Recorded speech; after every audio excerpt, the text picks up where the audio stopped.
Saudações a todos os que estão assistindo ou ouvindo esse episódio de Diálogos com a Inteligência. Eu sou Christian Lynch, cientista político, editor da revista Insight Inteligência e colunista do canal Meio. Para quem não sabe, a Inteligência é uma publicação que navega na fronteira da política, das ciências sociais, da economia, da história, da filosofia, da arte e cultura. Não é pouca coisa. Mas sempre com aquela marca que você já sabe qual é: não ser convencional. Você pode acompanhar a Inteligência no Twitter, no Instagram, no Facebook. O Diálogos com a Inteligência é uma parceria da Insight, editora da revista, com o canal Meio. O objetivo é trazer grandes nomes e temas importantes para pensar o Brasil e o mundo. Sejam bem-vindos.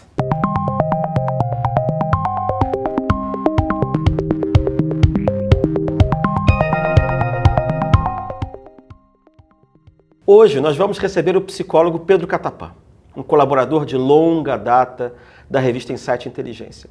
Ele já escreveu para a gente sobre trauma, histeria, angústia, violência e até mesmo a subjetividade infantil nas edições 86 e 75 da revista. Esta aqui e esta aqui. Temas espinhosos. Bem-vindo, Pedro. Oi, Christian. Obrigado pelo convite. Pô, eu que agradeço por você ter vindo até aqui para a gente conseguir fazer esse Diálogos com a Inteligência.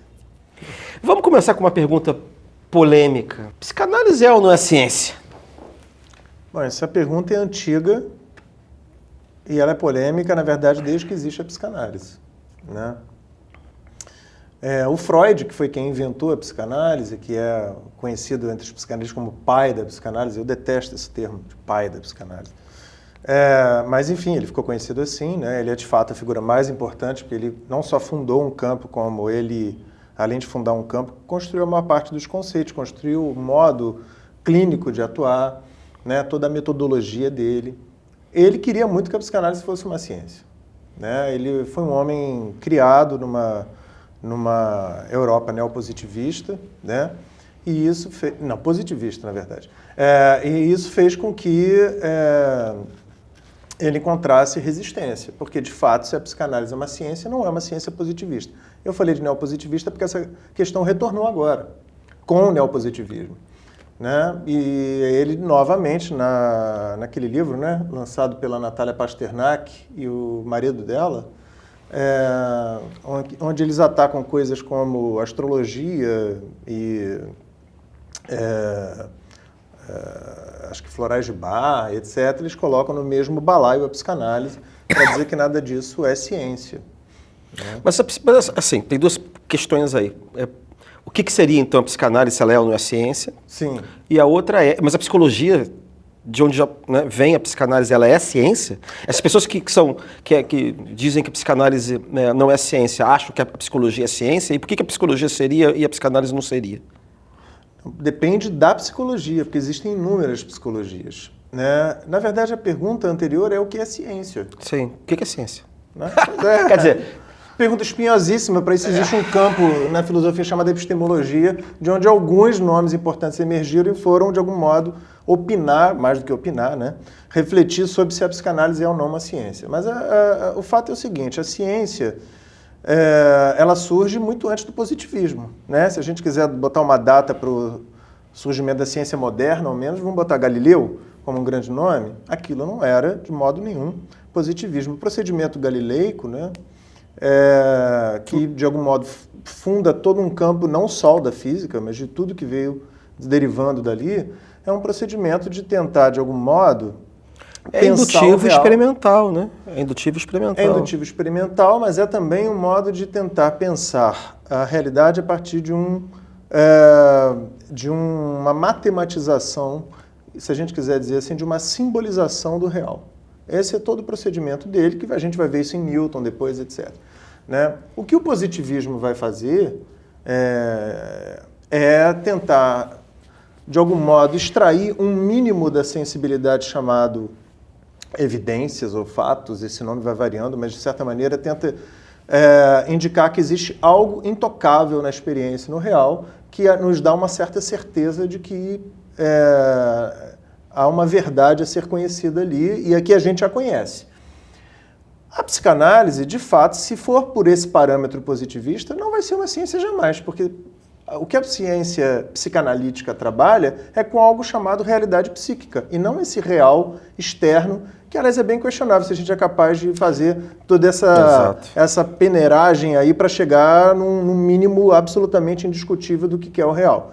O que a gente trabalha é com a realidade psíquica, ou seja, o que um sujeito experimenta na sua realidade psíquica é o que ele fala a respeito de si e do mundo. O que não quer dizer que isso seja o mundo e si mesmo, mas o que o Freud vai instaurar como realidade psíquica. Esse é o objeto com que nós trabalhamos em psicanálise, e é aí que entra todo o problema com certa visão de ciência. Pois é, eu acho que isso é um debate tão antigo, porque essa disputa sobre o que é ciência e o que não é, e você tentar classificar ciências humanas ou sociais a partir de um paradigma de ciência que é fornecido pelas chamadas ciências duras. Sim. Você não precisa, Kant já dizia, a gente não tem acesso direto ao real. Sim, exatamente. A gente trata das representações do que seja a realidade. Porque aí é difícil. História não é ciência, ciência política não é ciência, sociologia não é ciência, antropologia não é ciência, a não ser que... Aí tem sempre um pessoal lá dentro de cada uma que diz, não, isso aqui é ciência, porque eu sei fazer a raiz quadrada de Y aqui, entendeu? Então, na psicologia que você perguntou, existem diversas psicologias. Todas elas, as psicologias que nós chamamos de psicologias que estudamos na academia, as psicologias que a gente, de algum modo, aborda na universidade, todas elas quiseram, de algum modo, ser científicas. Nem todas seguindo o padrão positivista e neopositivista. Há pelo menos uma que sim, que quis seguir esse padrão, que nós chamamos de psicologia comportamental e hoje, com a sua nova versão um pouco mais sofisticada, de psicologia cognitivo-comportamental. No final das contas, esse discurso que a gente encontra na pena da Natália Pasternak e do Carlos Orsi, né, que não é só deles, nem foi inventado por eles esse discurso, é um discurso em defesa de que verbas públicas vão parar nesses tipos de práticas. No fundo, é uma discussão que, no final das contas, no fringir dos jogos, vai cair nisso. Onde vai se investir em pesquisa? É nessas áreas. Essas áreas que, de algum modo, dialogam com um tipo também de pesquisa a respeito do cérebro, de um tipo de neurociência, que também reduz toda a sua pesquisa ao que nós chamaríamos, no nosso campo, de organicismo. Né? Esses dois, digamos assim, essas duas figuras da pesquisa, né, tanto a psicologia cognitivo-comportamental como as neurociências organicistas, elas já acabam virando uma espécie de fetiche do neopositivismo, que é apenas um modo de fazer ciência. Não tem nada contra eles. O problema é que eles têm alguma coisa contra outras. Eles, de certa maneira, querem argumentar que o resto não é ciência e por isso não merece investimento. O que essas pessoas fazem, por acaso, é uma analogia, como se, por exemplo, como se a psicanálise fosse astrologia e como se a neurociência fosse a psicanálise? Não, é como se a neurociência fosse como a física. Quer dizer, assim, né? como se a psicanálise está para a psicologia, ou a neurociência, no caso, assim como a astrologia está para a astronomia. Seria uma boa isso que eu quis dizer, eu acho que eu confundi as palavras antes. Sim, mas, assim, eu não tenho nada a defender a respeito da cientificidade da astrologia. Né? O problema é colocar a psicanálise ali, né? num meio que para ela, é como está em água e óleo. A psicanálise é um campo de pesquisa, um campo de produção de conhecimento e de tratamento reconhecido na universidade há décadas. Ela não se trata de um estranho como a astrologia, né? Ou como a cartomancia ou qualquer outra coisa parecida. A psicanálise, ela está sendo, de certa maneira, com esse ato atual, enxotada do campo universitário. Isso, por exemplo, é muito forte na França, onde a psicanálise tem uma tradição riquíssima. Lá, a psicanálise está sendo aos poucos retirada da universidade, que foi o primeiro lugar, aliás, que a psicanálise fincou como... Primeiro lugar, digo, a França, onde a psicanálise fincou um pé na universidade. De fato, houve uma tentativa na Hungria nos anos 30, mas ali na França foi onde ela fincou o pé. Eu não sabia disso, uma coisa impressionante, porque a psicanálise era considerada um dos saberes mais revolucionários do século XX. Exato, exatamente. Assim, exatamente quando você quebra o paradigma positivista, você tem Nietzsche, a filosofia de Nietzsche, Sorel, psicanálise, marxismo, né? Coisa curiosa. Eu, como psicanalista, porque, aliás, eu fui apresentado como psicólogo, mas é importante dizer que eu também sou psicanalista, por isso que eu estou falando tanto em psicanálise aqui, né? E como psicanalista eu diria o seguinte, só mudaria uma palavra. De fato, ela foi usada com fins revolucionários, nada contra, mas eu diria que seria mais preciso dizer que a psicanálise ela tem um grão subversivo. Ela é subversiva. E é desde o início. Quando ela se tornou menos subversiva, é que ela se tornou menos psicanálise na sua história. Ah, é? É. E isso foi lá pelos anos 50. Você acha que teve uma rotinização do que? Exatamente. Uma rotinização, uma falta... Da formação e da prática e da experiência psicanalítica. De modo que o psicanálise virou quase um psicoterapeuta, quase um coach, em certo momento. Né? Mas a gente vai ter, digamos, um ato fundador do Freud, bastante revolucionário, se você quiser, ou subversivo, como eu prefiro. Seus discípulos primeiros, alguns sustentando, outros não, esse viés. Você tem um momento na Inglaterra com a Melanie Klein importante e depois com Lacan na França. Né? São figuras... E eu acho, tá? Tenho uma impressão que a América Latina, e em particular o Brasil, nesse século, vamos dizer assim, é onde a psicanálise ainda... ou pelo menos, eu diria ainda é subversiva, mas eu acho que seria usado demais. Onde ela está, digamos assim, na crista da onda, nessa posição. Mas assim, conta pra gente assim, então, um pouco da história da psicanálise no Brasil. Como é que foi essa recepção? Como é que ela se estabeleceu? Como é que ela cresceu por aqui? Quando é que acontece? Porque, sei lá, Gilberto Freire, acho que na Casagrande Senzala, eu acho que já tem referências à psicanálise, a Freud. O Gilberto Freire sempre falava disso, provavelmente para tentar entender a orientação dos atores sociológicos, essas coisas assim. Quer dizer, isso não é uma coisa muito recente. Não. A psicanálise no Brasil é uma coisa, né? Outra coisa é a leitura de Freud. Sim. São coisas diferentes. O Freud tinha um correspondente. Freud tinha correspondente com muita gente. Ele vivia fazendo correspondência. Né? As cartas dele hoje formam um arsenal teórico não aparecido nos textos publicados interessantes. Né? E ele tinha correspondência, por exemplo, com um brasileiro, entre outros. Né? Mas eu diria para você que a história da psicanálise do Brasil é tão mal contada e tão esquecida quanto a história do Brasil. Né? O que nós temos assim, de dados interessantes são alguns artigos que eu já li, existem livros interessantes. Interessante pontuar alguns pontos. O primeiro deles os modernistas de 22 tinham interesse na obra do Freud. Né? O fato de Freud ter interessado, por exemplo, ao surrealismo também não foi por acaso. Ele também interessou os nossos modernistas, ele tinha um interesse para o campo da estética. Primeiro, antes mesmo de ser uma literatura que foi direto para a clínica, por exemplo, como a gente viu depois. Outra turma que se interessou muito pela psicanálise. Eu acho que era um pouco dentro do subconsciente, né? A escrita automática dos surrealistas é inspirada, né?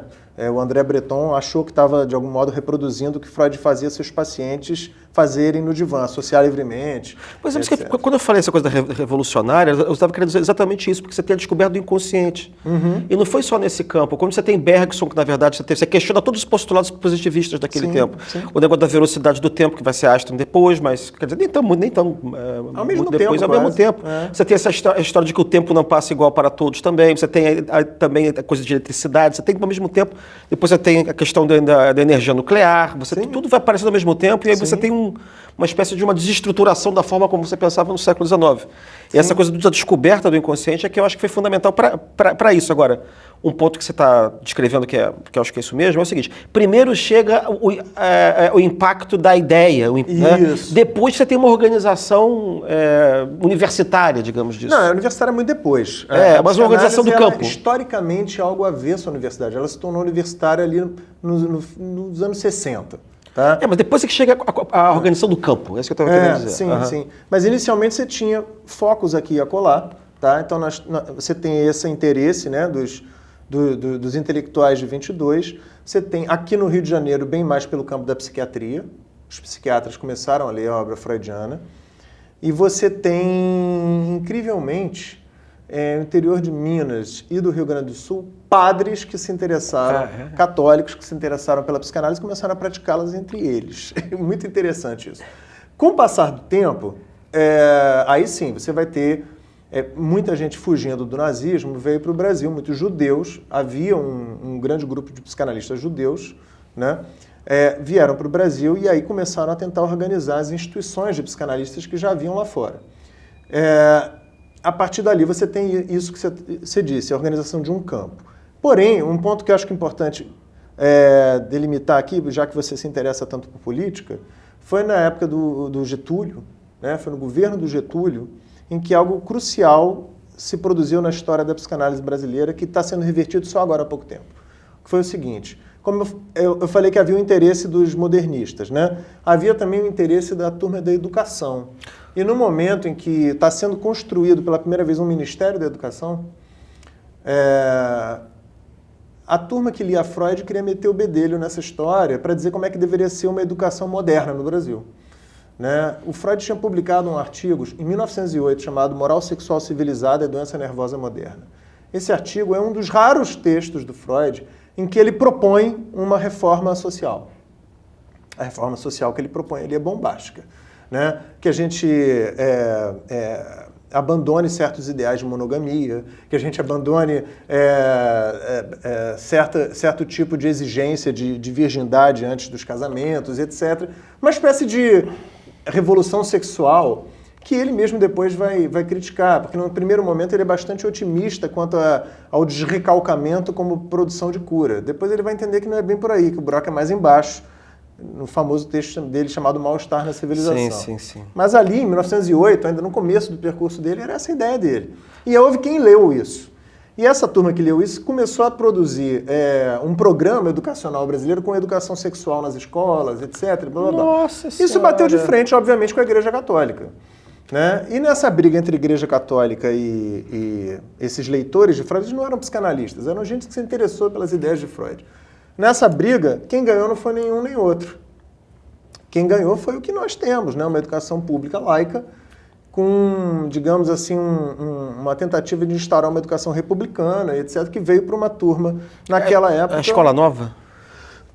Não, na época era o nome inicialmente era até gente muito influenciada pelo pensamento marxista, né? Que colocou isso em pauta ali para o Capanema. E aí houve uma espécie de pacto velado que era o seguinte, olha, a Igreja Católica cuida das escolas das elites, que vão ficar ainda na mão delas, as escolas públicas ficam na mão de vocês, e vocês que estão interessados pelo Freud, pela psicanálise, vocês vão fazer alguma coisa no consultório. Não se metam no mundo público, não se metam no debate público. E isso marcou, dali em diante, a história da psicanálise brasileira. A nossa psicanálise, nos anos, digamos assim, 30, 40, 50, 60, 70, a coisa muda um pouco, foi uma psicanálise extremamente conservadora. Uma psicanálise preocupada apenas com, digamos assim, o exercício de uma profissão liberal, e ponto. Onde ele não tem que se meter no debate público. A partir dos anos 70, na luta contra a ditadura brasileira... Era o psicanalista como uma espécie de padre. Você vai o consultório é uma espécie de confessionário e aquilo morre ali dentro. Um padre laico. Isso. Mas que também não absolvia ninguém de nada, como não tem nada a ver com a psicanálise. Não, quero dizer que era uma coisa assim, estritamente privada. Isso. Personagens que, se bem que a Igreja Católica estava metida no mundo público, mas essa coisa de que aquilo se resolve da porta para dentro. Sim, como um dentista. É um assunto absolutamente privado. Sim, era um profissional liberal como um dentista, como um médico e assim por diante. Não tem que se meter no debate público. Ele faz seu trabalho e volta para casa, e ponto. É ali nos anos 70, com a, digamos assim, a ditadura já cansando na segunda metade dos anos 70, e aí as pessoas começaram a pensar como pode ser o Brasil depois dessa ditadura, muitos psicanalistas começaram a se interessar por pensar a saúde pública, novamente. Né? E, particularmente, o que ficou conhecido como uma reforma psiquiátrica, já que o que a gente tinha naquela altura eram manicômios, era choque elétrico, era aprisionamento, gente internada por 30, 40 anos. E muitos psicanalistas... Não, disso aqui a gente pode falar. A gente tem que falar sobre esse assunto. E sobre saúde pública, de modo geral, a gente pode contribuir de alguma maneira. Começou por ali, né? E dali para cá... nós tivemos altos e baixos de participação pública dos psicanalistas, que culminou agora, em 2016, 17, 18, com a ascensão do neofascismo, os psicanalistas precisarem dizer a psicanálise só existe dentro da democracia, então a gente tem que defender a democracia. Sem democracia não tem associação livre, nos dois sentidos da palavra, né? Tanto no consultório de um analista ou num ambulatório público, quanto associação livre de pessoas, né? As pessoas não podem falar o que querem e o que pensam. E também o analista não pode falar o que quer e o que pensa para o seu paciente. Coisa muda de figura. Eu acho que muita gente se mobilizou nessa época também, não só no campo da psicanálise. Claro. Estou pensando no meu caso também, porque é a mesma coisa. Sim. Porque isso é matar ou morrer, porque se você entrar no regime feito isso, você não pode falar. Você não pode publicar, você não pode dar opinião, aí o seu trabalho acabou. Mas o curioso dizer sobre isso é o seguinte, Christian, que... Mas e em 64, dali por diante? Que ali nós tivemos uma ditadura. E na época de Vargas eles tomaram um pito. Mas e nesse momento de 64 até segunda metade dos anos 70? Como eu tinha te dito, nós vimos crescer uma psicanálise muito conservadora, em que o psicanalista não participava do debate público. Então, isso chegou a culminar numa situação terrível, em que nós tivemos até mesmo psicanalistas que eram, ao mesmo tempo, participantes de sessões de tortura, que eles auxiliavam o regime na tortura. Isso foi denunciado pela Helena Bessermann Viana, a mãe do Bussunda e do Sérgio Bessermann. Sim, né? sim. Ela era uma psicanalista. Ela escreveu um livro sobre isso, Hélio Pellegrino também, nome importante da psicanálise, que, aliás, faz, se não me engano, faria 100 anos hoje. Sim. Hoje não, esse ano. Hoje é o dia D. E eles lutaram para tornar isso público, para mostrar esse monstro que virou a psicanálise brasileira naquela época. Então, havia uma necessidade de mudança desse campo psicanalítico. E isso começou a ser germinado ali nos anos 70, hoje a gente tem algo muito diferente. É engraçado que tem muitos movimentos paralelos também que aconteceram exatamente no começo dos anos 70 de reação à ditadura. Existe uma espécie de desenvolvimento da sociedade civil, né? A igreja deixa de ser reacionária, passa a ser progressista. Tem várias associações, advogados, OAB, parece que tudo acontece ao mesmo tempo. Mas é engraçado que ao mesmo tempo, de novo sendo repetitivo, parece que esse ciclo, que foi o ciclo em que a gente se formou, que a gente nasceu por ali, começa a se fechar de alguma maneira. Parece que tem alguma coisa que está fechando dos últimos 10 anos para cá também, nessa história da tolerância, como se isso tivesse levado a um estado de anarquia, isso tivesse levado a uma situação de descontrole, né? E a gente está vivendo uma reação desse negócio. Aí tem dois pontos, né? Você levantou um ponto interessante, que era essa questão de como é que a psicanálise... São dois pontos da mesma coisa, assim. Como é que a psicanálise lida com um momento como esse de contestação, em que você tem uma sensação pública de descontrole, e parece que a psicanálise faz parte o agente de um agente subversivo, como as ciências sociais em geral são vistas como um instrumento de subversão. Sim, sim. E ao mesmo tempo, como é que ela lida com essa situação. Porque ao mesmo tempo que ela é atacada, ela também tem que lidar com uma situação de crise em que a sociedade adoece de alguma maneira, né?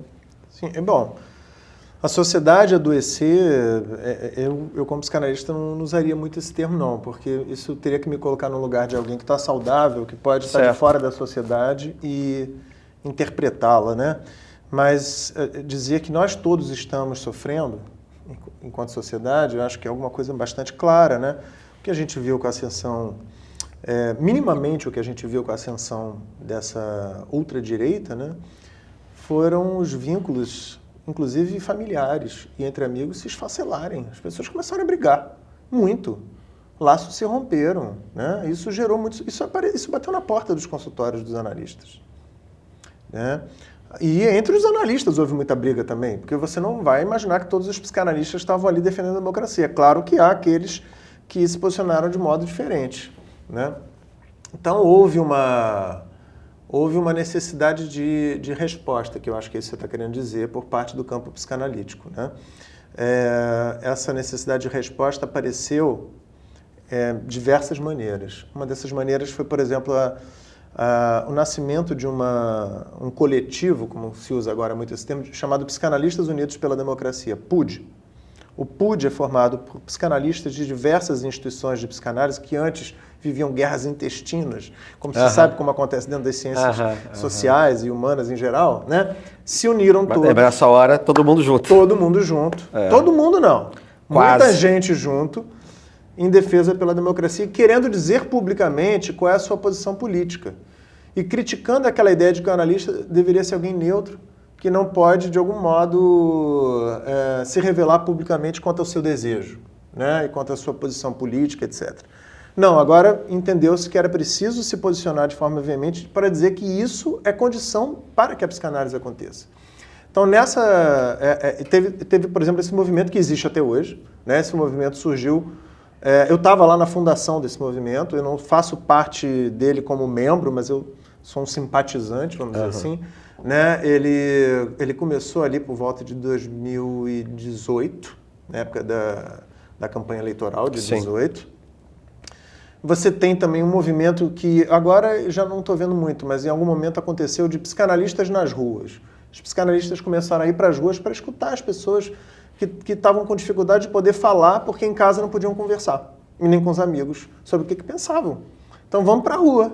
E aí as pessoas botavam lá sua cadeirinha e falavam, sou psicanalista, quem quiser conversar comigo, eu tenho amigo que faz isso, lá no Recife. Pois é, isso começou a se espalhar. Claro, temos os psicanalistas nas universidades, e particularmente nas universidades públicas, no meu caso, onde ali a gente supostamente pode falar livremente, né? E nós tivemos outros tipos de atuação, por exemplo, até com publicações de livros, né, de psicanalistas para intervir nesse debate, né? Para, de algum modo, marcar posição. E até ir à mídia, né? Por exemplo, o Joel Biermann é alguém que vai muito a público, né? O Christian Dunker também é outro que vai muito a público na mídia para marcar posição nessa luta. É importante sinalizar o seguinte, que, de certa maneira, foi a psicanálise que foi chamada para a briga. Ela não resolveu entrar na briga assim, não.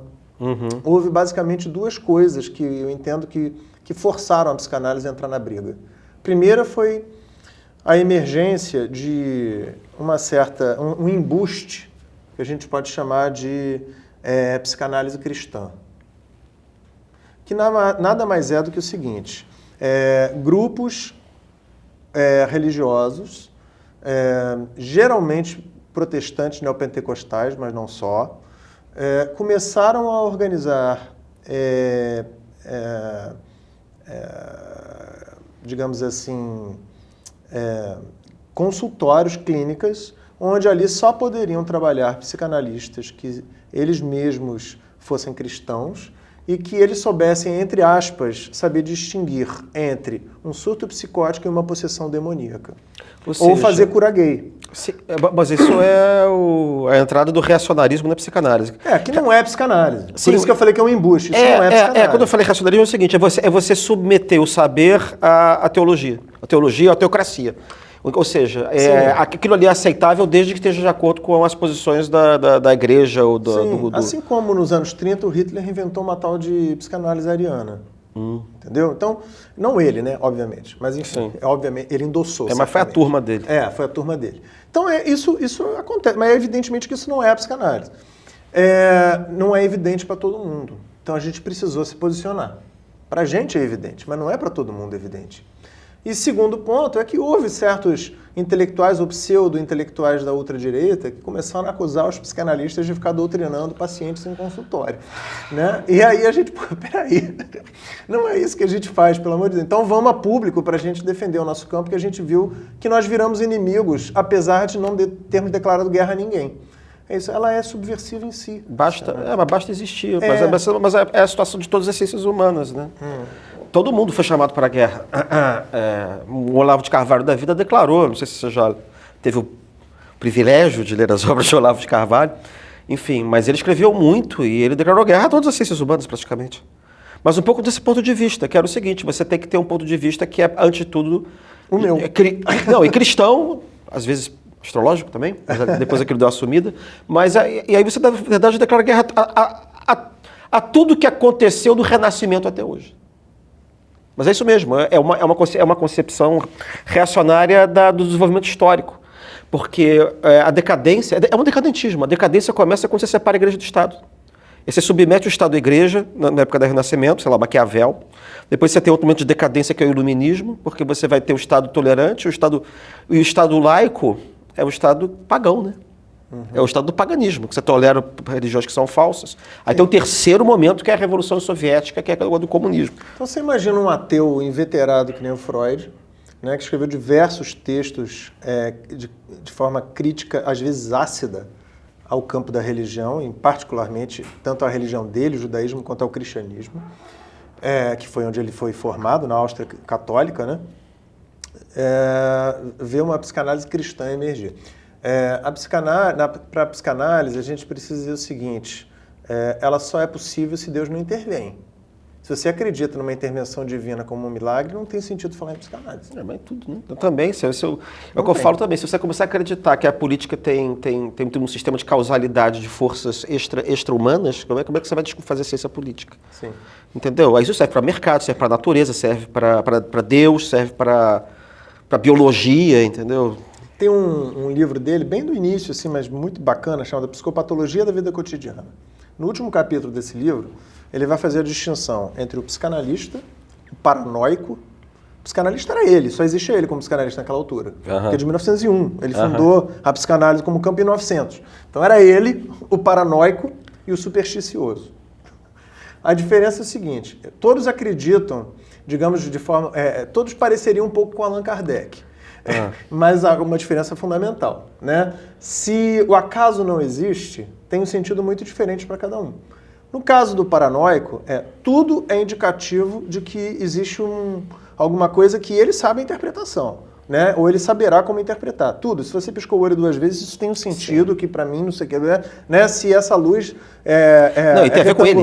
Hã? E tem a ver com a pessoa dele. Sim, mas ele não sabe isso. Ele julga que o mundo tem um sentido. Ele não consegue, ele se aliena disso. No caso do supersticioso, é isso. O mundo todo tem um sentido. Tudo já está pré-determinado, eu apenas preciso entender os sinais. O gato preto passando na frente, quer dizer não sei o quê. Para o psicanalista, nada no mundo eu sei e pode ter sentido. Mas tudo que o sujeito fala tem sentido sobre ele mesmo. E não sobre o mundo. Quer dizer, ele tem um sistema de... Ele tem uma estrutura de funcionamento psíquico, que é o que o Freud vai chamar de uma realidade psíquica, que engendra aquilo que emerge dele. As coisas não acontecem por acaso na sua associação livre. Ela não é verdadeiramente livre. Você é livre para associar, mas você vai percebendo que você é preso em certas ideias, certas fantasias que se repetem. É isso que interessa ao analista. Mas o mundo em si, ele não sabe nada desse mundo. Esse mundo é algo completamente inacessível, como você mencionou, desde Kant, né? Não dá para saber do mundo. Tem como saber das representações do mundo. Sim, no caso do analista, ele está interessado só nas representações dessa realidade psíquica que o sujeito traz. Né? O sujeito em análise traz. Não, isso para mim é até uma questão muito interessante, porque na verdade você pode pensar que a ideologia é o recorte político que resulta dessa realidade psíquica do sujeito, como é que ele vê o mundo do ponto de vista qual deveria ser a sua organização do ponto de vista político. Tem um filósofo contemporâneo, né, Pop, o Slavoj Žižek. Ah, né? Sim. Que ele faz essa articulação, né, entre ideologia e psicanálise o tempo todo, né? Ele tenta defender, de algum modo, que as nossas fantasias originárias no jargão psicanalítico, aquelas fantasias que nos alimentam e nós nos alimentamos delas, nós funcionamos a partir delas de modo estrutural e somos carregados por elas a vida toda, que nós nem temos, às vezes, noção de que as temos, a gente as atua mais do que a gente fala delas, elas são moldadas, digamos, da mesma massa que é o que nós chamamos de ideologia. Elas são ideológicas, de certo modo. Sim. Eu não sei se existem pessoas que sejam absolutamente... se existem realidades psíquicas que sejam absolutamente individuais. Ou se existem padrões de realidade psíquica, por exemplo. Quando você olha... até porque eu acho que como existe uma vida social, essa vida social é obrigada a... Ela não dispõe de um cardápio infinito de possibilidades de enquadramento social das pessoas. Sim. Então eu imagino que deve haver, digamos, padrões gerais, tipo arquétipos do que seriam identidades de pessoas. Eu estou pensando a partir do meu próprio trabalho de ideologias. Por exemplo, eu consigo botar assim, 3 primeiros tipos, depois você pode subdividir em 2, aí viram 6 e tal, pereré. Porque eu estou pensando num tipo de interação entre a sua estrutura psíquica montada como arquétipo e aquilo, como é que você a reflete do ponto de vista politicamente, isso você tá do falando ponto de vista ideológico. É né? fundamental para eu até esclarecer alguma coisa que eu não falei antes. Quando eu disse que ali nos anos 50, né, fundamentalmente anos 50, nós tivemos uma psicanálise de consultório única e exclusivamente, né? É também uma época em que a psicanálise se tornou normalizada, como a gente usou esse termo também, mas também uma psicanálise quase individualista, em que talvez ali naquele momento, se você fosse entrevistar um psicanalista, o psicanalista dissesse que a realidade psíquica é algo única e exclusivamente algo daquele indivíduo e ponto. Né? Isso incluindo o inconsciente que você mencionou. Né? Mas não é isso que você encontra nem em Freud, nem posteriormente, particularmente nem em Lacan, por exemplo. Né?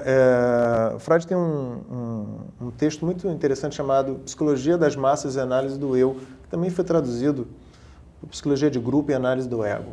Não é bem grupo, é massas. Né? Ele escreveu em 21, com a emergência do fascismo na Itália. E esse era o tempo daquela... Quer dizer, antes da psicanálise se desenvolver na sociedade civil e se abrir, era o tempo daquela música do Vinícius, que ele tinha que se desengravatar, e que se você não se desengravatar, que você fica só... Você que só ganha pra juntar o que há. Diz pra mim o que há. Tem uma música assim, acho que chama-se Testamento. Aí no final ele diz assim, que se você não fizer isso, ou você vai ter um infarto, ou pior ainda, um psicanalista. É isso. Mas nesse texto, Freud começa o texto dizendo algo fundamental, que é não existe diferença, digamos assim, em termos qualitativos, ou diferença radical, brutal, entre a psicologia individual e a psicologia coletiva. Com isso ele não quer dizer que através do indivíduo você entende a coletividade, não. O que ele está dizendo é que o indivíduo é produção de uma coletividade. Né? E depois ele vai inventar essa instância psíquica que ele vai chamar de supereu ou superego, depende como traduz-se, né? Que é exatamente a evidência disso.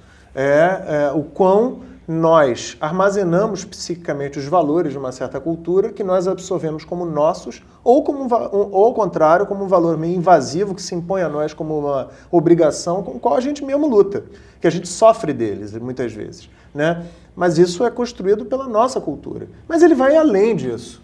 Ele vai além disso e isso se torna mais claro até no Lacan. Quando o Lacan vai dizer que o inconsciente é estruturado tal qual uma linguagem, né? E o Freud vai dizer que o nosso isso, que é assim, grosso modo, o inconsciente, o id, o isso, é o inconsciente,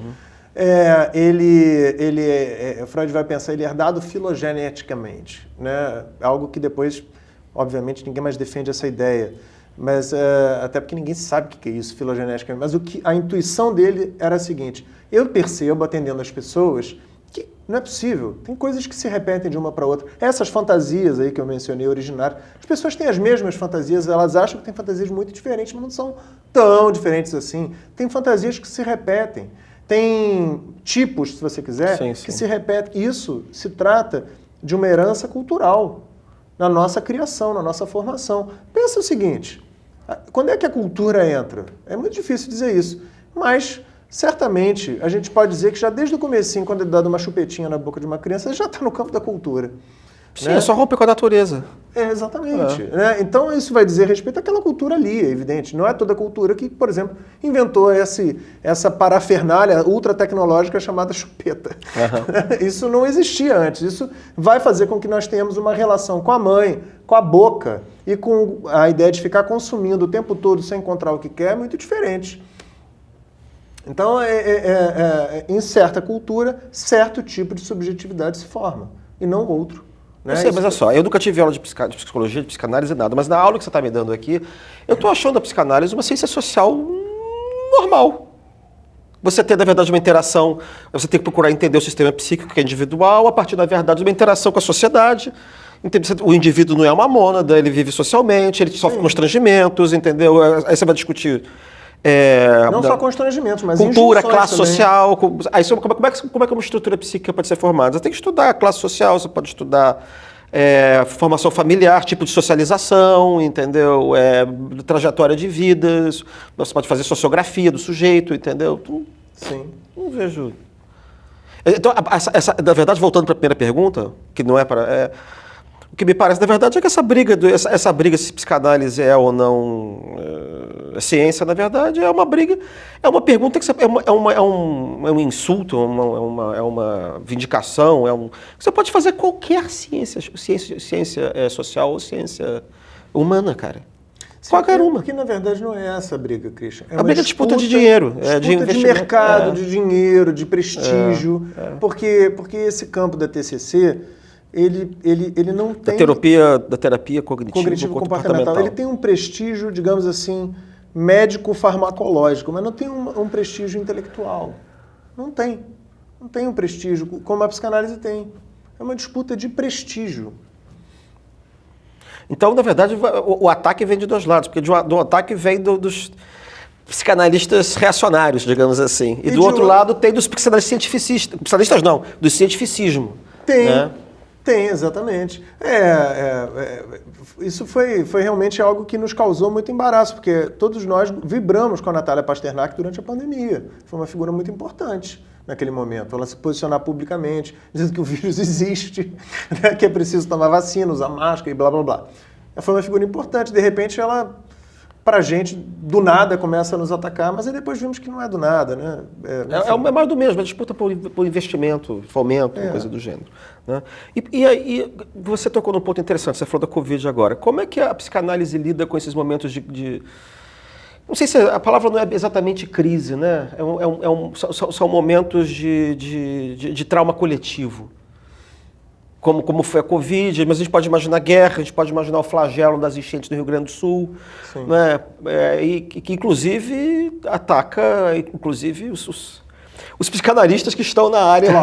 Claro. Eu acho que tem duas coisas. Uma coisa é o trauma coletivo que está acontecendo agora. Sim. Outra coisa é o trauma coletivo que marcou e fundou uma cultura que os repete compulsivamente. Por exemplo, a gente pode falar da escravidão no Brasil. Né? A gente pode falar das diversas ditaduras que nós tivemos. A gente pode falar de um modo... a gente pode falar do genocídio dos indígenas, como traumas coletivos que vivemos. Né? A colonização, de um modo geral. Mas outra coisa são esses traumas coletivos que acontecem agora. Né? Agora você vai ser obrigado a falar dos dois. Sobre esses traumas que nós herdamos, as dores deles, né? E as defesas contra eles, sobre esses você tem, inclusive, muita gente interessante agora publicando e falando sobre isso, porque isso era um assunto tabu, mesmo no Brasil, de um modo geral, e também no campo psicanalítico, onde nós temos lá brasileiros, né? No campo psicanalítico brasileiro. Por acaso. Então, isso tem muita gente escrevendo sobre isso, e eu diria que, na verdade, você já encontra um começo de discussão sobre o trauma coletivo no mesmo Dr. Freud que eu mencionava. Como eu disse, ele preparou o terreno para muita coisa. Ele foi um gênio, não por acaso. Né? Ele tem um famoso ensaio chamado Totem Tabu, onde ele cria uma fantasia lá dele, um mito, né, como ficou conhecido, de como é que poderia ter surgido a civilização. O mito da origem da sociedade, né? Aquilo ali, nós não... 500 anos atrás. Não é possível entender que aquilo é a origem da sociedade como um todo hoje em dia, né? Não dá, nem na época isso foi possível. Mas o que é interessante é se a gente toma aquilo como um campo de transmissão de uma fantasia. Coletiva, né? Aí sim nós temos algo interessante. É sobre isso que o psicanalista pode falar. Freud faz, no final da obra dele, uma distinção entre o que nós chamamos de verdade factual e verdade histórica. Verdade histórica, para ele, não é bem o que os historiadores chamam, não. É aquilo que o sujeito constrói como história e entende que aquela história faz sentido para ele e forma uma verdade. Né? Então pode ser, inclusive, algo extremamente paranoico, não importa. O psicanalista se interessa pela verdade histórica e não pela verdade factual das coisas. Tem algo que ele escutava dos pacientes falando de algo de uma espécie de trauma coletivo que seria vivido como um remorso, como culpa pelo ódio assassino diante das figuras parentais e particularmente do pai, que isso deve ter vindo dos nossos antepassados lá para ele, isso nunca ficou muito bem trabalhado. Agora, tem alguns traumas coletivos de acontecimentos históricos registrados, né? E desses a gente não sabe, a gente vê que eles se repetem e doem, né? Isso a gente vê no racismo, isso a gente vê nas pessoas que têm claramente aparência indígena, mas porque falam português, viraram cristãos e vivem dentro de uma cidade grande como o Rio de Janeiro, não se veem como indígenas, né? A gente vê isso, por exemplo, pegando histórias mais recentes, pessoas que são herdeiras de uma família onde houve diversos abusos sexuais, com uma dificuldade, por exemplo, de deitar no divã para falar com o analista com medo do que ele pode fazer ali por trás. Né? E isso vai sendo trabalhado em análise, e aí não são só os seus traumas que você viveu, são os anteriores da família que são transmitidos através de não ditos, através de não se toca nesse assunto, através de muito incômodo, através de preconceitos forçados com uma certa violência que a pessoa recebe aquilo como uma mensagem enigmática. Mas ela, por isso mesmo, ela repete. Aquilo que a gente não consegue compreender, a gente acaba repetindo. Né? Então, isso aparece na clínica. E tem muita gente escrevendo sobre isso atualmente, gente interessante. Sobre o outro, por exemplo, a vivência da pandemia, essa tragédia que ainda está acontecendo no Rio Grande do Sul, né? Para pegar 2 eventos trágicos assim, recentes da nossa história. Sobre isso, claro que daqui a algum tempo vai ser a mesma coisa que as outras coisas, né? Uhum. Mas enquanto a gente está vivendo isso, o que a gente pode fazer? Né? Isso é um embaraço para o analista. O analista também tem dificuldade. Eu acho que o que um analista... Por exemplo, durante a pandemia, onde ninguém estava fora dela, no Rio Grande do Sul é um pouco diferente, porque há pessoas que não estão lá, não são gaúchos, e então você pode dizer, ele está fora, de certa maneira. Esse fora é meio estranho, porque a pessoa se sensibiliza. Uhum. Mas no caso da pandemia fica evidente, ninguém está fora. Alguns psicanalistas chamaram atenção para esse fato. Como tratar de um problema de um paciente que é teu também? E que é evidente que é teu também. Uma coisa é o paciente traz lá um problema de família que você pensa, eu também tenho esse problema, mas o paciente não sabe. Outra coisa é todo mundo sabe que está sofrendo da pandemia e que está com medo de pegar o vírus, etc. Mas isso parece a questão, de novo, do afastamento entre sujeito e objeto, que é fundador da ciência de geral, também das ciências humanas. Né? Sim. Mas no caso da psicanálise, esse afastamento eu vou falar isso daqui a pouquinho. É um pouco curioso. Então, a melhor coisa é o analista admitir, com todas as letras, para si mesmo, em primeiro lugar, mas depois para quem ele atende, que ele está vivendo aquilo também. O analista tem que ser franco sempre com os seus pacientes. A franqueza é fundamental. Trazer que ele também está sofrendo aquilo. E como é que a gente vai viver isso aqui junto? Digamos que um tratamento mínimo aí é uma espécie de acolhimento. Isso é uma das coisas mais importantes nesse momento de tragédia, é o acolhimento do outro. É o mínimo de acolhimento, retira aquele sujeito de um desamparo absoluto em que ele pode começar a elaborar aquelas dores. Isso começa com empatia. Começa com uma certa empatia, com respeito pelo outro diferente. Né? Tudo que, inclusive, foi atacado a psicanálise não fazer. Né? Você precisa respeitar a absoluta diferença do outro, está ali para escutá-lo, enquanto sujeito, e não só enquanto Christian, enquanto Pedro, enquanto sujeito que está falando ali. Sobre a diferença sujeito e objeto, o Lacan faz uma intervenção muito interessante. Ele fala, numa psicanálise, o analista é o objeto. Ele não é o sujeito. O sujeito é o paciente. O paciente fala, e o analista é o alvo dessa fala toda. Ele apenas deflete as coisas que são ditas. Ele não é o sujeito do tratamento. Que interessante. Isso difere muito de qualquer outra posição de cientista, né? E difere das outras psicoterapias todas. É engraçado você falar isso, porque uma vez me perguntaram como é que era a experiência de psicanalizado. Eu disse assim, às vezes é uma coisa estranha, parece que você está jogando paredão. Isso. Você está jogando a bola para uma parede, que a bola volta e você fica lá, pá, dando raquetada, né? Sim, porque é para o sujeito olhar para si. É para o sujeito começar a deixar de olhar para os objetos do mundo e olhar para si. Então o analista se constitui como esse objeto muito específico, né? O Freud vai chamar de um espelho opaco, né? É o termo que o Freud usa. Para justamente você começar a se ver e começar a falar para si de certas coisas. Mas existe alguma influência, em algum momento posterior a Freud? Não sei, que eu não entendo nada disso. Quer dizer, eu li 3 livros de Freud há 500 anos. mas assim, do existencialismo, porque o existencialismo é da década de 40, 50, 60, ele é muito preocupado com essa coisa da constituição da sua identidade, do eu. Né? Eu vejo impacto disso, por exemplo, no nacionalismo dos anos 50, que era uma ideia, por exemplo, você pega o ISEB, que era o Instituto Superior de Estudos Brasileiros, você tinha uma teoria ali que vinha do Hélio Jaguaribe, do Guerreiro Ramos, que dizia o seguinte: o problema do Brasil é que o Brasil não tem noção do seu eu. Porque ele se vê no espelho do outro. O espelho do outro era a Europa. Então o Brasil tinha que ser branco, o Brasil tinha que ser desenvolvido, o Brasil, as cidades não podiam ter favelas, as cidades deviam ter... Não, você tinha a coisa da branquitude, tudo isso que está muito segmentado era entendido, na verdade, como uma recusa do seu próprio eu. E o movimento nacionalista vinha numa chave que é muito mal entendida pelas pessoas. Pelo menos era uma espécie de nacionalismo instrumental. Eles acreditavam que se você criasse, por exemplo, o mercado interno, você ia criar uma espécie de coordenação ou de uma identidade para dentro própria que ia começar você ia sair do olhar do outro. E é engraçado que eu acho que essa expressão não aparece nos autores da época, mas eu sempre falo que é o nacionalismo que é uma espécie de psicanálise da coletividade, entendeu? E isso vinha muito do existencialismo, que eu acho que tinha uma certa origem hegeliana também, aquela coisa do senhor e do escravo, entendeu? Sim. E você acha que porque... Bom, estou vendo semelhanças, não sei se tem alguma coisa que tem a ver com isso. Você vai ter o Sartre como alguém que polemiza com a psicanálise, né?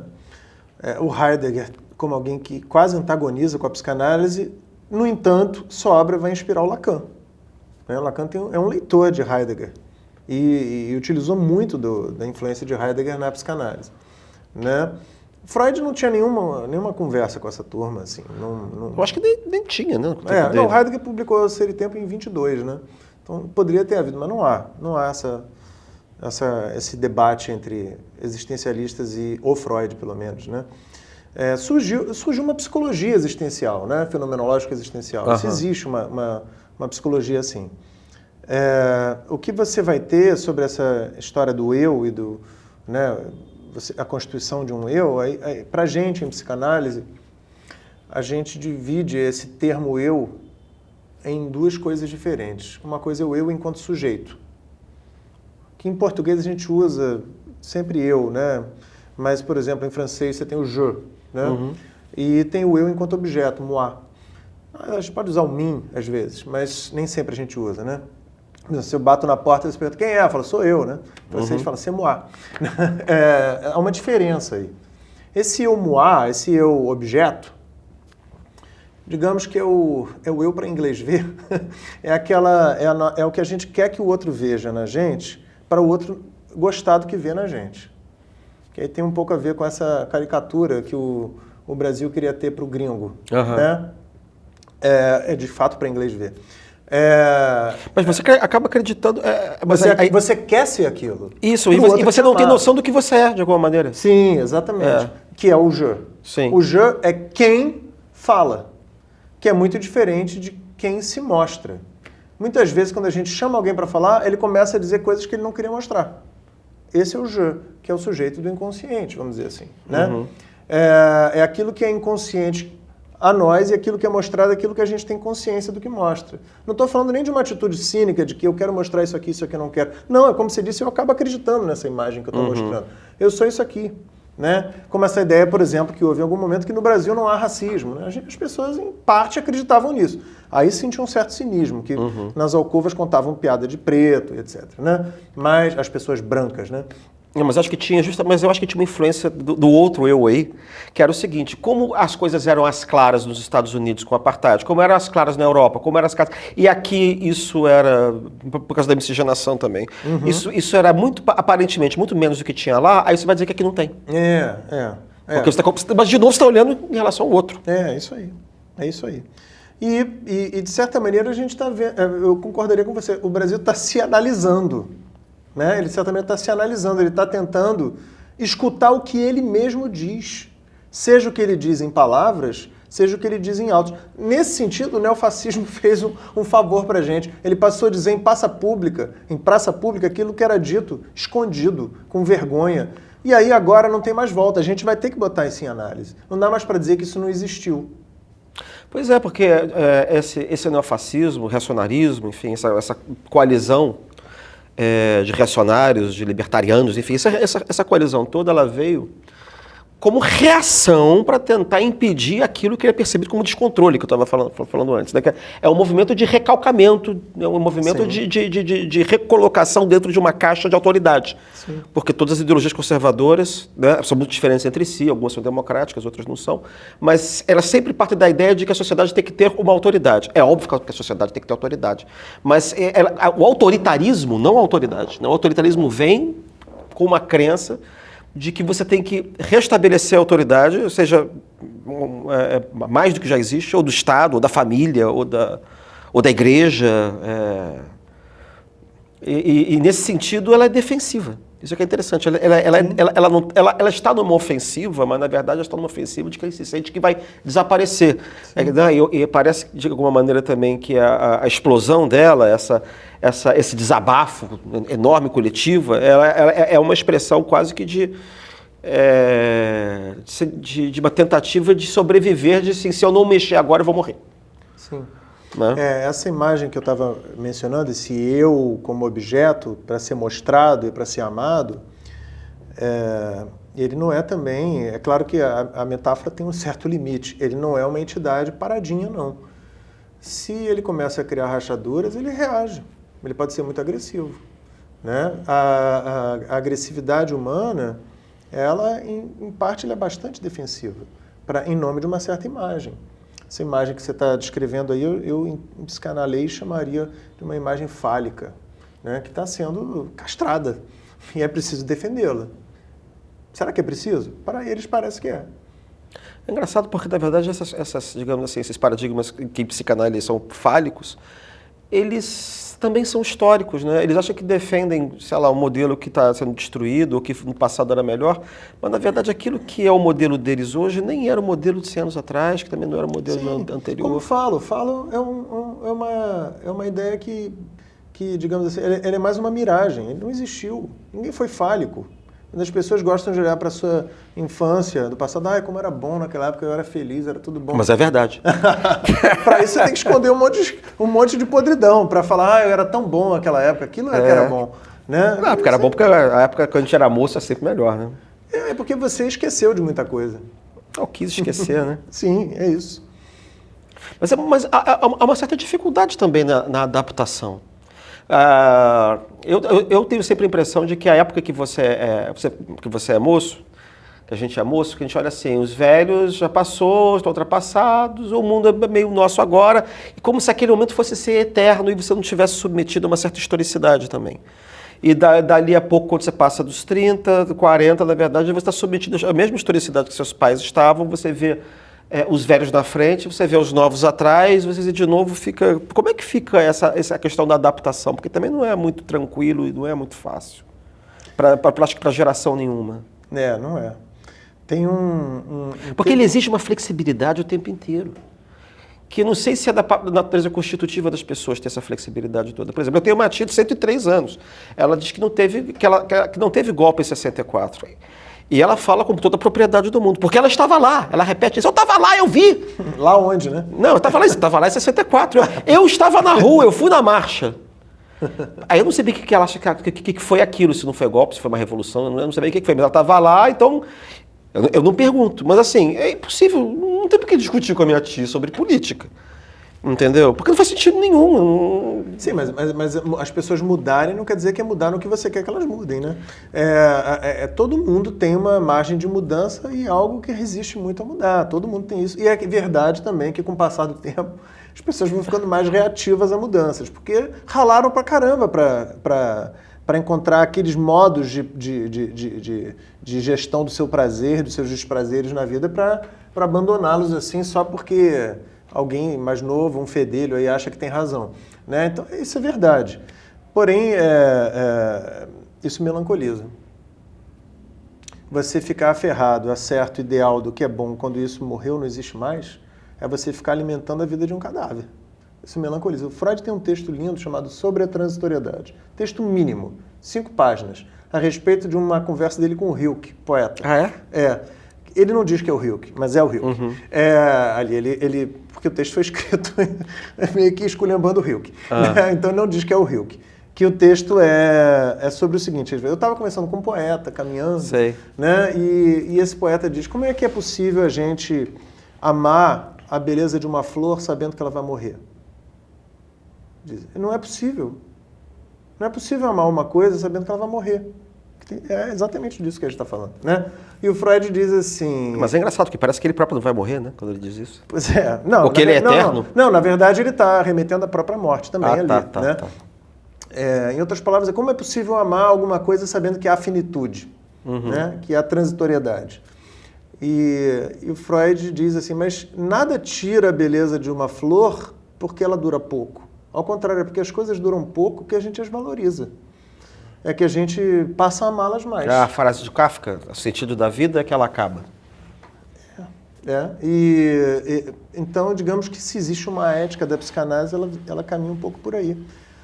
Nesse sentido, entender que os seus prazeres são limitados, mas que você usufrua deles enquanto os tem e que você possa desejar, sabendo que nem sempre seu desejo vai se realizar, mas que o desejo em si traz vida para você, te põe na vida. Melhor do que estar morto, melhor que estar melancolizado, sem desejo e com uns frangalhos de prazer ou de ficção de prazeres antigos que não servem mais para nada na tua vida. Né? Isso seria uma direção ética que o Freud estabelece ali, que depois será dito de outras maneiras por outros psicanalistas, né? Você organizou um livro recentemente, não foi? Sim, Percursos da Psicanálise? Eu organizei ele recentemente e ele sai semana que vem. Ah, que ótimo! Então, por favor, decline o nome e conte um pouco do livro para você comprar. O livro se chama Percursos Psicanalíticos no Brasil, então fala um pouco da história da psicanálise brasileira, que você havia perguntado. É mais sobre aquela história que eu mencionei dos anos 70 para cá. Né? Por que dos anos 70 para cá? Porque o livro é da seguinte maneira. Eu entrevistei 3 nomes cruciais da história da psicanálise brasileira de lá para cá, que cada capítulo, portanto, é uma entrevista com um deles. Eles são a Teresa Pinheiro, o Jurandir Freire Costa e o Joel Birman. São 3 nomes muito representativos da psicanálise brasileira. Os 3 moram no Rio de Janeiro, então é claro que eles falam muito da psicanálise como instituída no Rio de Janeiro. Seria importante depois pensar em outros centros, como São Paulo, por exemplo. Porém, mesmo os 3 vivendo no Rio de Janeiro, Joel Birman é capixaba, né? Teresa é carioca mesmo, e Jurandir Freire Costa pernambucano. Então também fala um pouco desses fluxos, né? Do pensamento e da prática psicanalítica entre esses lugares. O objetivo desse livro é uma das intervenções a respeito desse novo cenário político. Era preciso tornar público que uma psicanálise não é exatamente aquilo que a psicanálise cristã faz e também se posicionar diante dessa ereção, vamos usar esse termo, né, do neofascismo no Brasil. Né? Mas, além disso, tem um outro problema que catapultou a intenção, o interesse meu e acredito que dos entrevistados em a gente fazer esse livro. É o seguinte, durante o governo Bolsonaro, foi criada uma faculdade de psicanálise no Paraná. E dali surgiram outras. Quando é preciso dizer o seguinte, isso é um embuste. A psicanálise não se aprende na faculdade enquanto formação de psicanalista. Você pode estudar psicanálise na faculdade como você estuda qualquer teoria, qualquer pensamento. Como você pode estudar, sei lá, Marx, como você pode estudar Hobbes, como você pode estudar... qualquer um. Weber, sei lá. Você pode estudar psicanálise, ou psicólogos, né, para falar... Ou seja, teoria psicanalítica. Teoria psicanalítica. Teoria psicanalítica. Você pode até, em estágios em psicologia, começar a aproximar as pessoas da prática da psicanálise. Mas o que há de fundamental na psicanálise é o seguinte, que a formação do psicanalista se faz na sua análise.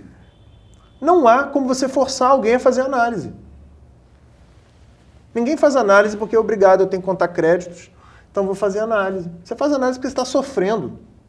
E porque aquilo fala do seu âmago, de você enquanto sujeito. Por isso que a psicanálise não se aprende enquanto formação, enquanto transmissão de um psicanalista na universidade. Então era preciso mostrar isso a partir de psicanalistas renomados. E a prática clínica, você diria que seria isso? A sua formação psicanalítica, enquanto você não vai poder se autorizar como um psicanalista porque você fez uma faculdade de psicanálise ou de psicologia ou ou como médico com especialização em psiquiatria, existem formações de psicanalistas em que ocupam um lugar fundamental num tripé de formação a análise pessoal do sujeito. Além disso, ele tem supervisão de um analista experiente a respeito da clínica dele e, claro, o estudo teórico. Isso você pode fazer na faculdade. Estudo você pode. Agora, as outras duas partes é mais complicado. Se não é impossível. A minha opinião é que é impossível. E deles também. Então era importante que essas pessoas viessem a público falar no momento crítico da psicanálise no Brasil. Eu preciso te dizer uma coisa, e o público, né, sobre isso. Ufa, pensei que fosse só para mim. O momento paranoico. Nenhum lugar no mundo, em nenhum momento da história da psicanálise, surgiu uma faculdade de psicanálise. Então, só para dizer o quanto isso é minimamente estranho. Tem muito dinheiro rolando nisso aí. Claro, entendeu? que tem. Muito dinheiro rolando nisso aí. Eu não vou dar o nome da universidade mais, porque não interessa aqui. O que interessa é que fazer o merchandising delas. Isso é um acontecimento ruim, né? Mas que, como todo acontecimento, gera pensamento e produção. Esse livro é um efeito disso.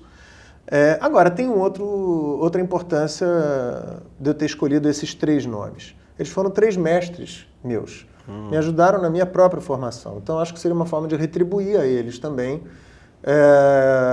dar a eles um lugar de fala, mais uma vez, já que eles já intervieram diversas maneiras, em diversos tempos, a respeito de questões cruciais como essa. Então, mais uma vez, chamá-los a falar num momento importante, né, na qual eu também falo, também me posiciono sobre isso tudo. A ideia é que esse livro seja o primeiro de uma série, procurando outros nomes importantes da psicanálise para a gente construir uma historiografia da psicanálise, como eu falei, que ela é meio que cheia de buracos na história da psicanálise, lacunas a serem preenchidas, que os psicanalistas sabem que é isso que a gente tem que fazer como trabalho mesmo, como psicanalista. Você acha que existe um pensamento psicanalítico brasileiro? Então, isso é uma das perguntas que eu coloco para eles lá no livro. No sentido de que você recepcionou uma teoria que supostamente é cosmopolita, universal, embora, na verdade, na prática mesmo, ela varia sempre de lugar para lugar. É lógico.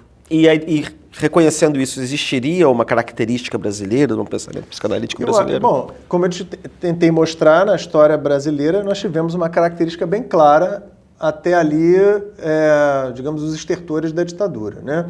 Dali começa a se formar um outro tipo de psicanalista. É uma espécie de uma psicanálise pública que começa a aparecer ali. Começa a aparecer ali, exatamente. E esses nomes que eu mencionei, João Birman e Jurandir, Freire Costa em particular, eles são protagonistas nessa construção de uma psicanálise conversando o tempo todo com o campo público, né? Eles foram nomes importantes no Instituto de Medicina Social da UERJ. Os 2 já se aposentaram, mas ali eles têm toda uma produção e orientação de trabalhos sempre voltados para isso. Eu fiz meu doutorado lá, né? Voltando aqui, acho que existe sim um modo de fazer psicanálise brasileiro que difere de outros lugares, né? Por exemplo, você teve no comecinho dos anos 2000 na França, psicanalistas entrando no debate público tentando deliberar se casais homossexuais poderiam ou não poderiam ter filho. Isso é inimaginável entre psicanalistas brasileiros, num debate público discutindo isso. Isso é próprio deles lá. Outra diferença aqui clara, você teve na história da psicanálise nos Estados Unidos um veto a que quem não fosse médico não pudesse ser psicanalista. Isso perdura até hoje. O Shrink dos filmes do Woody Allen é sempre um médico, né? Sempre um psiquiatra ou um neurologista, alguma coisa assim, ou pediatra, que é psicanalista. Você tem que ser médico lá. Isso não é parte da nossa história atual, por algum tempo foi. Você tem, na escola inglesa, por exemplo, toda uma discussão que às vezes caía para uma espécie de percepção da subjetividade como caindo naquele inatismo individualista que a gente falou. Também não é o que a gente encontra aqui. Eu diria que a psicanálise brasileira, hoje em dia, é uma psicanálise cada vez mais ocupada com questões eminentemente brasileiras. O nosso tipo de racismo, o nosso tipo de lugar que a mulher ocupa no machismo brasileiro, né? Nós somos campeões de violência contra a mulher, né? Então isso não é algo que pode passar despercebido de um analista, né? Nós temos outras particularidades da nossa, digamos assim, geografia e história muito interessantes. Nosso êxodo rural se compara a poucos na história do mundo. E foi muito rápido. Muito rápido, compara o chinês, talvez. É uma coisa muito rápida. É claro que isso tem incidências na subjetividade das pessoas. O avô era um caipira do interior, você mora numa cidade, é o homem que virou suco, né? Você é o homem que virou suco. Isso, você chega numa clínica com esse tipo de questões, né? Eu me lembro que eu conheci uma... E às vezes vem um trauma. Sim, claro. Que perpetua depois das gerações seguintes, né? Claro. Eu conheci uma psicanalista brasileira, ela é paraibana, e ela me contava que ela e muita gente que ela conhecia, a gente tem que dizer hoje, sofria, mas não é assim que ela falava, isso que é interessante. Ela estava dentro de um certo rito que na cultura do interior da Paraíba em que ela foi criada, era tratado como normal. O rito era aquele que você já pode imaginar, que o pai deflorava a filha antes de qualquer outro homem. Quando ela vai para a cidade grande, primeiro para João Pessoa e depois eu conheci ela em outra cidade grande brasileira, que não João Pessoa nem Rio, e ela conta isso, ela escreveu uma tese de doutorado sobre o assunto, não sobre si, mas tem sobre essa prática, justamente mostrando como aquilo que em certo grupo não parece traumático, quando você muda de grupo, aquilo é revivido como traumático.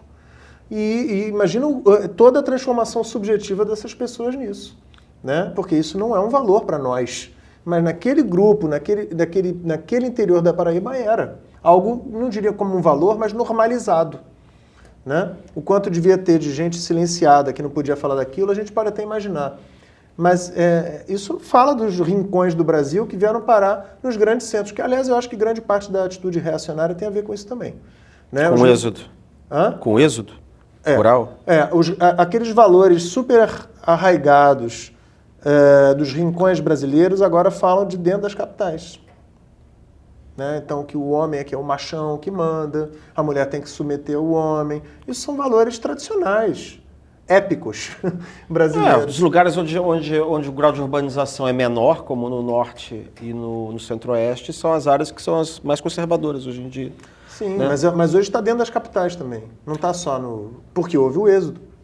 Não que as capitais também fossem lugar da absoluta liberdade. Não, tem isso. Copacabana, Tijuca, né? Mas eu acho que tem outros fatores também. Claro. Alguns, enfim, todos os fenômenos são multicausais, claro, né? Claro. Eu apenas acho que isso é um fator que a gente tem que considerar importante, que a transmissão de valores ela não se dá só pela escola, a gente sabe disso. Não se dá nem só pela família imediata que você tem, mas se dá pelas lembranças e por um caldo cultural que vai ficando. E é uma via de mão única, né? Porque o sujeito pode chegar aqui de uma região mais conservadora, né? Do interior, e pode acontecer o contrário. Ela pode soltar a franga, se adaptar e virar moderna, ou pode trazer aqueles valores para cá também. Claro, claro, mas ela soltando a franga, ela sabe que ela está lutando contra uma certa história, esse é o ponto. Uhum. A gente não tem como apagar a nossa história. Essa Mas história tem como dói. reconstruir a história? A gente está reconstruindo sempre a história, né? Isso a gente faz, à torta e à direito. A questão é que tem coisas que voltam. E essas coisas que voltam é o que nós em psicanálise vamos chamar de um traumático que não foi elaborado. Né? Que a pessoa solte a franga, ótimo, o problema pode acontecer, e a gente tem visto isso na história, que o filho dessa pessoa que solta a franga vira um ultra-reacionário. A gente viu isso em pessoas famosas, inclusive. Né? Como é que pode isso? Algumas coisas voltam, retornam. A gente não queria que retornassem por um ato deliberativo, mas não é bem assim. Mas eu acho que tem... Quando você olha do ponto de vista histórico, você tem ciclos, na verdade. A gente tem uma concepção um pouco equivocada da história, do progresso, como se fosse alguma coisa linear e constante, isso. Quando, na verdade, você tem... De 30 em 30 anos, você tem uma espécie de uma virada, entendeu? Quantas semelhanças a gente não vê nos dias de hoje com o que está acontecendo no mundo, no Brasil, de modo geral, semelhanças ou analogias que você pode fazer, por exemplo, com, por exemplo, crise de globalização, advento de novas tecnologias, com a década de 20 e de 30 do século XX. Tem semelhança, mas não é a mesma coisa, né? Eu diria que nunca as coisas funcionam assim, vai. Não, assim. mas não é. Na verdade, não é. Talvez fosse assim.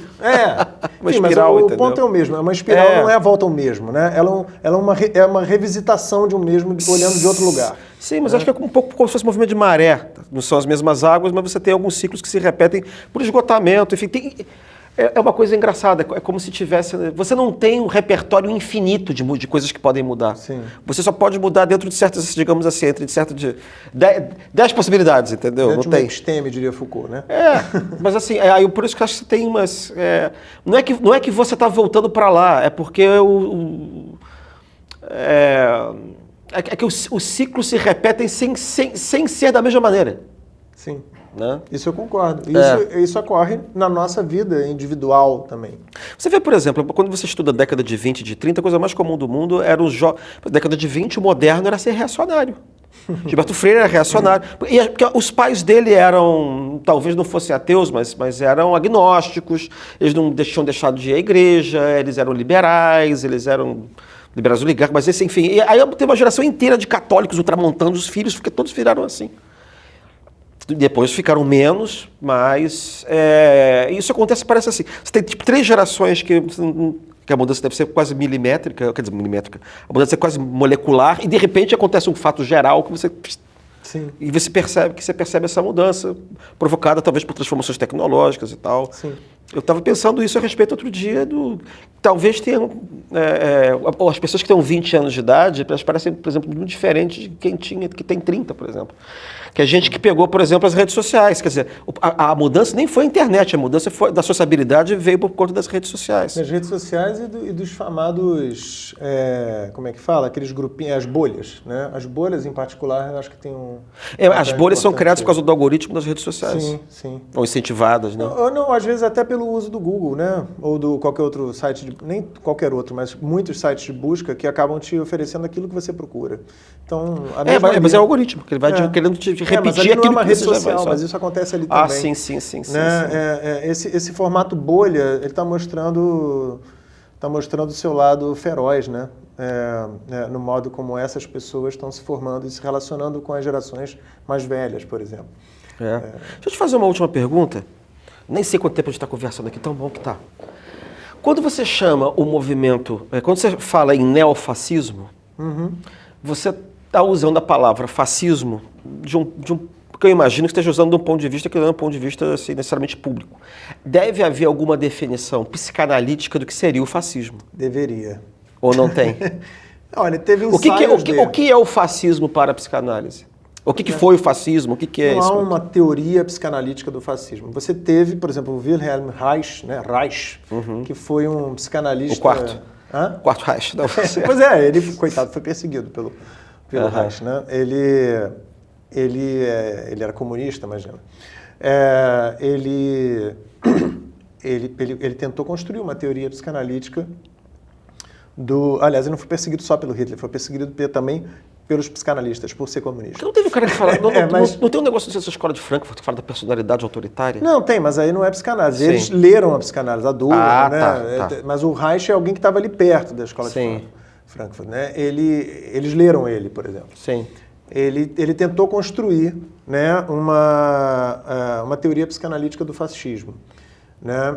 Depois, muitos e muitos anos depois, você vai ter uma outra tentativa, pelo menos uma tentativa assim, explícita e deliberada de estar fazendo isso, porque acho que há outras mais insinuadas na obra de outros autores, mas explícita e deliberada de um cara que era psicanalista, brigou com a psicanálise, mas continuou se dizendo psicanalista, o Félix Guattari, né? Ele tem também uma teoria junto do Deleuze, né, aquele famoso e bombástico livro que alguns entendem como antipsicanalítico, eu não entendo assim, acho que é uma crítica à psicanálise. Crítica é diferente de ser anti, né? O anti-édipo, né? O anti-édipo, capitalismo e esquizofrenia. Ali ele tem uma tentativa de construir uma teoria do fascismo, inclusive um fascismo subjetivo mesmo, que é um pouco o que você está querendo dizer, né? Mas a subjetividade fascista que também está lá na obra do Guattari. Que também está na obra do Reich, lá atrás. Né? Ele leu o Reich. É uma linha, é uma linhagem. Não, dialoga, não é um seguidor. Não. Mas você encontra intervenções de outros analistas nesse interstício que, de certa maneira, conversam com isso aí. Né? Desde o Donald Winnicott, um britânico, ele tem algumas coisas em que ele fala disso. O próprio Jacques Lacan, que eu já mencionei também. É possível ler algumas intervenções dele como seguindo por aí. Por exemplo, quando ele tenta pensar uma articulação entre Kant e Sade, ele você vê que ele está fazendo o mesmo tipo de articulação que o Adorno e o Horkheimer, lá que você mencionou agora no Dialética do Esclarecimento. Eles também fazem essa articulação. Claro que são articulações diferentes. Né? Não é a mesma articulação daquele Superego e engraçado, né? Eu fico pensando os caras mais diferentes do ponto de vista de como exercer uma ética vital, né, na vida. Mas a ideia, o fundamento é esse, que não são tão diferentes, para o Lacan, não são tão diferentes quanto parecem. Sade só foi possível por conta de Kant. Né? Quando Kant pensa um imperativo categórico que despreza, por exemplo, o que ele chama de patológico. O patológico para ele são os nossos sentimentos, os prazeres, não é doença psíquica. Não. Né? Que despreza que você tem que seguir esse imperativo categórico, não importa como, isso abre o caminho para Sade. Sim, né? Que é uma reação. É o procedimento. Não interessa mais nada, é o procedimento e isso abre caminho para o campo de concentração. É o procedimento que tem que ser seguido. O Contardo Caligares, que morreu há pouco tempo, esse psicanalista italiano que vivia aqui em São Paulo, né? Muito interessante. Ele tem uma obra póstuma dele, que saiu agora há pouco tempo, acho que durante a pandemia, sobre isso, sobre esse procedimento concentracionário lá. Né? Então, houve tentativas de pensar isso. Né? A gente, mesmo nesse livro que eu falei que eu organizei, tem algum tipo de tentativa de pensar essa subjetividade neofascista, que aliás eu não disse, eu falei que o lançamento semana que vem é dia 14, mas não falei aonde. É na livraria Blux, né, lá no... na Praia de Botafogo. Na Praia de Botafogo. O nome do livro é Percursos da Psicanálise no Brasil? Percursos Psicanalíticos no Brasil. São 3 tipos de trilhamentos que cada um seguiu, e a ideia é buscar outros, fazer um mapeamento, né, histórico da psicanálise no Brasil, aos pouquinhos, né? Porque são entrevistas, então é interessante que o sujeito fale ali, não só que escreva, que seja uma coisa oral, que é bem a nossa área da psicanálise. Maravilha. Infelizmente, precisamos encerrar esse episódio do Diálogos com a Inteligência, porque, como você disse, tudo é transitório, tudo é efêmero, né? Alguém podia citar Goethe, mas a frase é muito pedestre para ter algum tipo de citação. Pedro, obrigado mais uma vez por ter vindo aqui. Eu agradeço também a todos que nos acompanharam hoje e caso queiram saber mais sobre o trabalho do Pedro, seus artigos estão disponíveis gratuitamente no site da Insight Inteligência. Lembrando que nós temos mais de, não são 10, não são 20, não são 100, são mais de 1000 artigos de vários pesquisadores e especialistas brasileiros por lá. E para saber as novidades da inteligência do Canal Meio, siga as nossas redes sociais e assine as nossas newsletters. Então, é isso. Ficamos por aqui e até o próximo diálogo. Meio Perspectiva IA é mais um produto premium do Meio. Uma edição especial em PDF com 47 páginas, com artigos que vão a fundo sobre os temas abordados aqui nesse webinar. O Meio nasceu com o propósito de ajudar as pessoas a estarem informadas para lidar com os desafios do mundo moderno.